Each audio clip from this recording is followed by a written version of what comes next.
Today we're going to be taking a look at Reef Rescue from Origame, a game that is allegedly geared towards young children and families.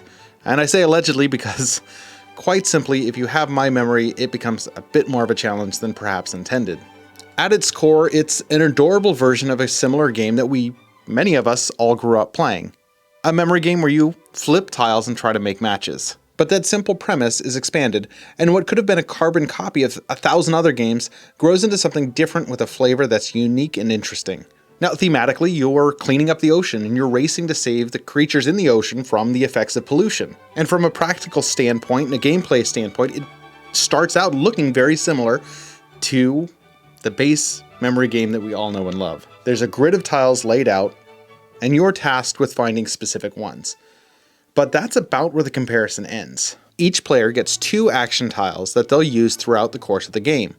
On a player's turn, they choose one of their 2 action tiles, perform that action, then flip the tile to reveal a new action on the other side. And as the game progresses, each player uses these same 4 action tiles over and over again in a bid to gain the most points. Now, the big difference is the fact that this game is not simply match 2 like tiles over and over again. It uses those action tiles and differentiates itself from the familiar. It entices you with the familiar premise and becomes something more. The tiles consist of little creatures, gigantic creatures that consist of 2 tiles needing to be paired together, and a great coral reef, which you'll need to collect all 3 pieces in a single turn to score. There's also garbage patches. These little tiles can be collected or avoided, all depending on the action a player opts to use. The fast fin allows a player to flip up to 5 tiles. If a garbage patch is flipped, the player's turn ends. But until that point, they can attempt to find matching pieces of gigantic creatures or the Great Coral Reef. And it's the fact that some of these actions require you to decide whether you want to keep flipping to potentially find more creatures to rescue and earn more points, or stop to avoid ending your turn by hitting some of those garbage patches. It introduces that push your luck mechanism that I love so very much. Turbo Turbine does the same thing, but can only be used to claim little creatures. There's the Bright Beam, which allows a player to flip a line of 3 tiles. This allows the player to collect little creatures, the Great Coral Reef, or gigantic creatures, assuming all parts are seen.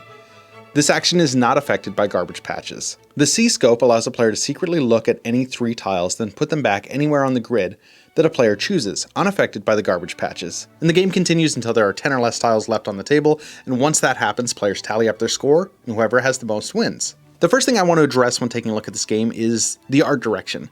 It is both thematically engaging and kid-friendly. The action tiles look like they're pulled right out of Octonauts, which is pretty cool. While the grid itself and all the tiles that you're trying to collect have a sort of realism to them that doesn't dissuade from the weight of the reality of the theme, which is, protecting animals from pollution, but also has some really beautiful artwork displaying some of these creatures you're trying to rescue. And that grid, it is beautiful to a fault. And I say that because rather than these tiles being individual standalone tiles like you might expect in a memory game, when arranged in a specific way, they actually make one giant grid, one giant mosaic picture, which is pretty cool most of the time. Now, with something so comprehensive and cohesive, the difficulty comes in with the ambiguity of some of these tiles, to the point where the rulebook itself even acknowledges the fact that there may be some confusing tiles in the mix and gives you a legend saying this tile is actually this or this tile is actually this. While not necessarily a major issue, it was something that I had to reference once or twice while playing this game. I want to say it's too bad, but it also is. It was pretty neat looking. It's a quibble that I struggle with because practically it's not fantastic in terms of an art design.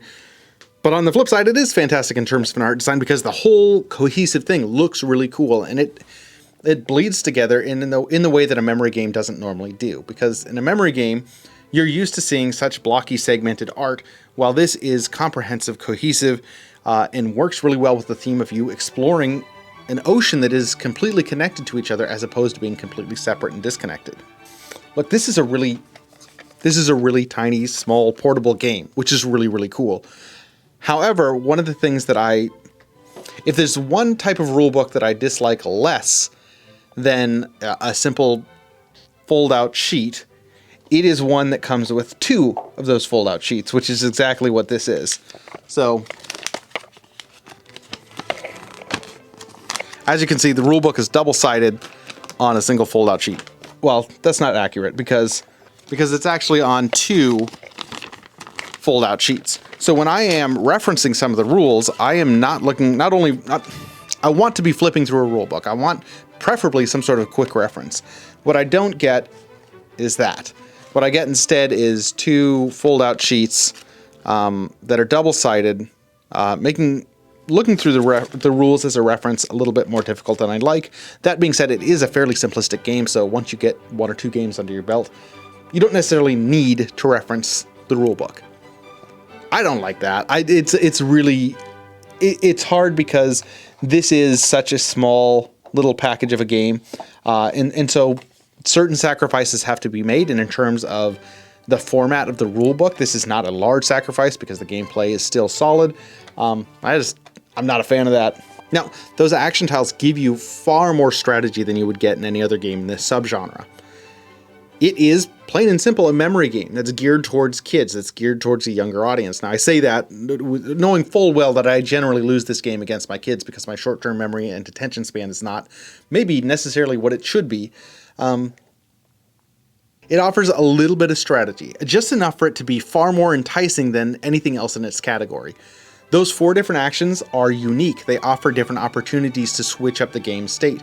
Even affecting the game board, you can look at tiles and move them around so that you can organize your next move. And the fact that you only have 2 of those actions available at any time, and then you flip an action when you use it and it becomes a different one, there is strategic planning that becomes necessary that is uncommon for this type of game.